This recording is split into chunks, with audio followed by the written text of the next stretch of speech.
नमस्कार मित्रांनो, तर तुम्ही इथे पाहू शकता या आलेल्या लक्झरी बसेस प्रवासी वाहतूक करणाऱ्या या लक्झरी बसेस आहेत।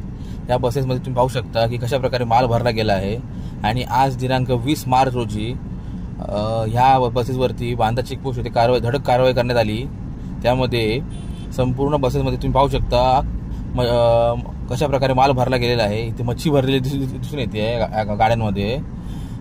त्यानंतर सलमाईक म्हणजे ज्या लाकडी गोष्टी आहेत त्या पण भरल्या गेलेल्या आहेत। काही गोष्टी अशा भरल्या गेल्या आहेत या गाड्यांमध्ये की ज्या गव्हर्नमेंटला फसवून GST चुकवता येईल आणि त्यांची वाहतूक करता येईल अशा प्रकारच्या वस्तू सुद्धा या गाड्यांमध्ये भरल्या गेलेल्या आहेत आणि ह्याच्याकडे कोणाचंही लक्ष दिसून येत नाहीये। या मुंबई गोवा लाईनलाच फिरणाऱ्या लक्झरी बसेस आहेत आणि ह्याच्यामध्ये तुम्ही पाहू शकता की कशा प्रकारे वाहतूक केली जात आहे।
ओय